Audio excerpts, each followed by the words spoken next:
Hello, you wonderful people, and welcome to another episode of Not Too Comic Book. This being a show, we're talking about TV shows that are adaptations of comic books. For today's episode, I'm going to talk about Wash It All Away, Season 1, Episode 3. A lot of really interesting things went down in this episode, so let's break it down. So, I thought basically because of the title of this episode that this would be an intentional, like, hey, this is what Kinmi does on her day off, which we kind of get that in the second half of the episode, but the first half is her unintentionally opening the store late. I love that Kyosho is just coming home earlier from school because it's like was it finals this week or something, so like, you know, they got to focus on that. He just happens to walk by the store because I guess it's just he's on his way home, and the ladies waiting outside are like, oh my god, like, do you think something happened to Kinmi? Because, like, you know, she's usually so punctual and on time, so like the store not being open, it's dark inside, so like the sign just says like it's closed all day, which I would just assume, like, do you just, it could just be she's not there,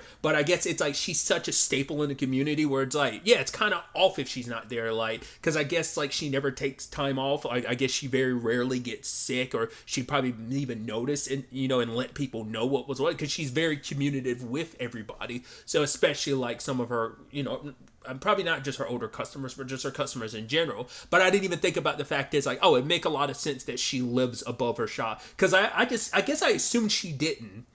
But it makes the most sense to like have a 2-in-1 where your business is down below and your house is above. But I think like at the end of episode 1, she was kind of breaking down in the post credits about like her shop's layout. I'm surprised she never brought up the fact is that she lives upstairs. But maybe it's such a common enough thing for some businesses in Japan that it's just kind of like, why would you reference that? But I guess it just in my head I just assumed like she just lived somewhere else. But either way, Kyosho had to climb up a tree, go into her balcony, and open up her door, cause like sliding door. When she went in there, he got nervous. He sees her passed out, cup of water spilled over, some pills on the ground.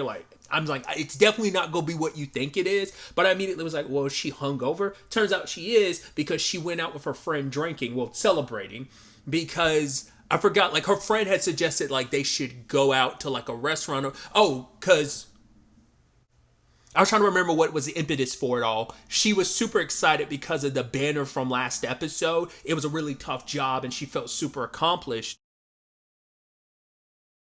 after doing such a big job and it's so extensive. And she's like, right, I kind of got so hyped up and in my own head, so that when my friend was like, hey, like, want to like go out, and she's like, right, I guess in her head it's like, rather than kind of being cool, calm, and collected and probably taking a beat, I was just like, yeah, I'm on fire, I feel good, let's go out and celebrate. So because they went to a new restaurant she's never been to before, she decided to drink, and she's like, oh, I never really do that. She never made it clear when she was telling Kyosho, until like Kyosho hears it from her friend, she never drank. Like, she's made it seem like, oh, she never drinks. Like, I do it every once in a while. I socially drink. It's like, no, she doesn't drink alcohol at all. Well, to be fair, she is, like, her only memory only goes back 2 years, so that's understandable. But that's also another thing I'm still unclear about. Do people not know that she doesn't have memories like that? Or, like, how much does the general public, like the people she interacts with, even her friend, like, how much do they know? You know, because it's that thing of, it's such a touchy subject. You're not going to, like, bring it up all the time, especially, like, at this point. So I'm wondering, like, has she just like gone with the flow and let people think that she know, or like, do they know and they just once again just don't talk about it? I don't know. That's super unclear, because I mean, to our knowledge, the only character we know that knows about it, but obviously he's not going to go like talking about it super casually, is Kyosho, because he learned about it last episode. But I'm unclear. I'd assume everyone knows, but I just don't know.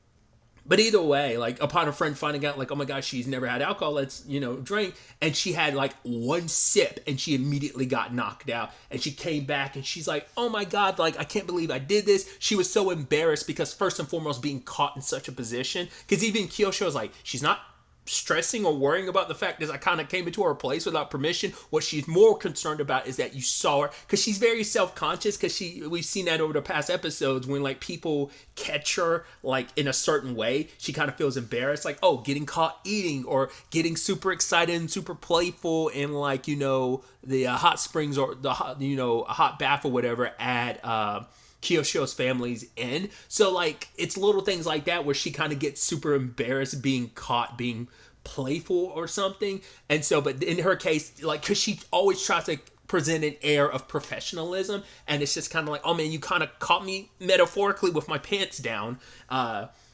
And so she doesn't know, like, and especially because you saw me in such a like Slavic type of state. I don't like that. And she's trying to explain like this is what happened, and like the pills are turmeric pills that are meant to help. She made it sound like her friend gave her those pills, but I wonder, because she doesn't even remember how she got home. But later on, her friend's like, oh yeah, like she was walking fine, so I guess she was fine. So I'm like, I kind of made it seem like she didn't give her the turmeric pills. That was something, I guess, Kimmy assumed her friend gave her the turmeric pills, but she's the one that kind of made that decision on her own. Like, this is probably to her knowledge, it's probably the first time she didn't.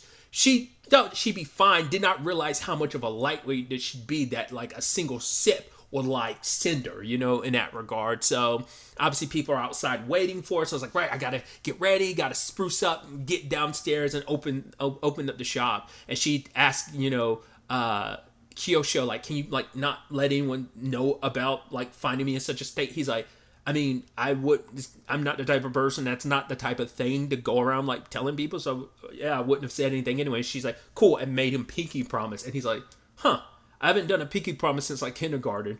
And I love that happens in threes, where later on one of the ladies that was waiting was like, oh, thank you for being such a good young man, and making sure Kinmi is okay, here's your reward. And he's like, candies, I haven't gotten these since I was in kindergarten. And then later on, his mom gave him some food, where she's like, yeah, I prepared something for some people's kids, but I made one too many dishes, so you get to have it. And he's like, haven't had this since kindergarten, which I'm like, things come in threes, right?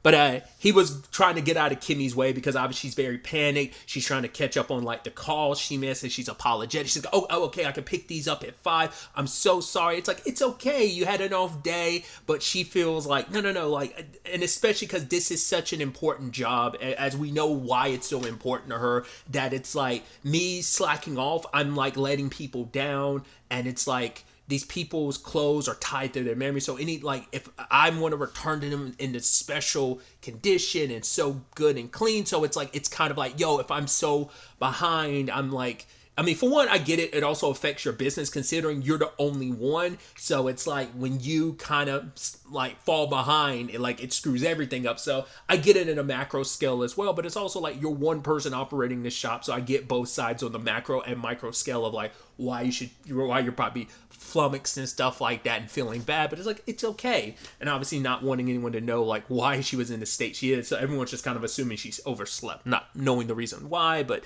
either way. But a friend pulls up and it's like, oh, what's up with Kimmy? It's like, and Kyosho was like, oh, she overslept. And it's like, and even her friend, like I said, was like, oh, she couldn't have overslept because I got her drunk or anything, because I saw her walking. She seemed perfectly fine. So it's like, okay. And so she even tells Kyosho, like, the way she sees him, like, oh, why'd you stop? He's like, I just happened to stop by. And she's like, okay, and slaps him on the back, like, being like, yeah, tell Kimmy I said hi. Also, make sure you don't fall for her, and, and it's like, bye-bye. And then, like, oh, he's thinking, it's like, what does someone like that do for a living? And even I was like, did we know in episode 1 what she did? Because, like, I know we talked about her husband and how, like, Kimmy, like, prepares his suits in just the right way, that now they're more comfortable for him to wear. Just the, like, special process she goes through and she washes them. But I don't know if we knew exactly what a friend does. Maybe she did reference it and I'm just not remembering. That's very likely. So we have that. And then the second half of the episode, I thought because we saw the close for the day sign, I was like, oh my God, did she forget to flip the sign? But it's like, no, it seems like it's a completely separate day. Most likely these are probably like separate chapters. So like the first half of the episode is probably like 1 or 2 chapters in the manga, and the second half of the episode is another 1 or 2 chapters in the manga type of thing. It seemed like, I don't know if I'm going to approach the show like that going forward. Last episode kind of felt like that. I mean, I might, I don't know. Maybe if it kind of does that same thing next episode, because it does seem like these are each their own individual part. So I might segment the episodes up, or I may just keep them as one whole. I don't know. That's a me thing. It's something I'll keep in mind by the time next episode rolls around. But either way, I thought she might have forgot to flip the sign around, but it's like, no, she did it on purpose. It's her, like, when business is kind of slow, she decides to, like, well, probably has her dedicated, like, well, I'm just going to take the day off to clean, to also, it's when business is slow, she prepares, like, posters and flyers for like telling people like, oh, there's discounts and stuff like that. So she goes and hands them out. In particular, she prefers to hand them to people because it make, and I get it, like she leaves them in people's mailboxes obviously if they're not home or whatever, but she prefers meeting them because it's like, right, you start that connection by like, oh, putting a name to the face, and you'd be like, oh, this is me, let me like pitch to you what I do. Like if I'm able to kind of make that direct connection, you might more likely want to come to my business. So it makes a lot of sense why she would do that, want to meet the person face to face, because it makes it a more personable connection, and that's what she wants, and that's the kind of I don't know if dichotomy is the word I'm looking for. Dynamic, I think, is more so the word I'm looking for with her customer base. So running into people, handing out the flyers. She even ends up going to that dried fish shop where the banner's from, and she gives it over. And even the grandmother running it being like, oh, like was it Nairo will probably be giving you a call, and she's like, well, that's perfectly fine, you can always count on Kinmi. And it's very nice, and she did a great job cleaning up, and it's kind of sweet knowing that obviously the significance of that banner and them being able to, because I thought the entire episode, I think I said this last episode, I thought the entire episode would be her taking the day off specifically to work on that banner, and that maybe more of the episode would be a focus on that, but it's like, no, I mean, that banner is the impetus for why the episode falls and plays out the way it does, sure, but it wasn't like, it's kind of the linchpin isn't the right word I'm looking for, but it's the closest one I can think of. It's like my point, like I said, it's kind of like the starting point that kind of knocks over some of the dominoes, but it wasn't like the big focus of the episode I thought it would be. So, but I also love when she's like walking by, she sees people kind of putting their feet in like water. I don't know if it's kind of almost like, it's probably a foot bath, and then her blushing and kind of being like, so I'm like, man, you are obsessed with like hot baths and like anything like almost like hot spring related, aren't you? And then she comes over, she dips her toes in it, she's so excited. And I forgot what it was. The lady might have said something, and she was like, oh, she's like, oh no, I only came over here to get away from the rain. And the lady's like, what? She's like, so either way. And then her and the lady start talking, because the lady's like, oh yeah, me and my daughter, she's like, I haven't been in the city for a while. And she's like, every time I come back here, it seems fancier. In fact, I think they were referencing one particular building or something like that. And Kimmy was like, oh yeah, like I do kind of, was it the station? I can't remember what it was specifically, but she was like, yeah, I do wonder what it looked like in its past. And the lady shows a photo, and she's there with her daughter, who's like older now, but the photo was them of her as a little girl. And obviously for Kimmy, it's like, oh, such a lovely memory. Once again, these memory conversations, we know how important it is to her, but it's also got to make you you got to feel like, oh, that's sweet and that's happy for someone, but there's also got to be a deeper part of you being like, do I have memories like that I just don't have access to? And that's why like she does what she does and why it's so important to her, obviously. But it's like she never shows it, but I do wonder deep down, is that kind of tugging at her a little bit. So when she was walking by later on, she sees some people playing drums. They're getting prepared for like I think like a summer festival is happening in a week. And then when that happens, she ends up like going to her roof, and she says like, right, it's her time to know that it's summertime. When she comes out to her roof, she's like, yeah, I've already like watched the fireworks twice. But it kind of makes her wonder like, well, that's only from what I can remember, obviously, but it's like beyond that, like how often did I come up here to this roof? And then she happens to look, and she sees like what appears to be like a memory, and you're like, what's that about? It sees her like sitting on a roof. Her clothes are dirty, and she even has like marks on her face. Like I don't know if it's like dirt on her face or whether those are like scuff marks from something happening. I'm like, whoa. And then like immediately it disappears, and then she just kind of goes like, oh, I need to get back inside because I still got to work on posters. And it's like she shifts her focus from like it's there, but it almost feels like she's afraid to like grasp that memory, because she's almost afraid, I guess, of once you pull on that thread, what else will come with it.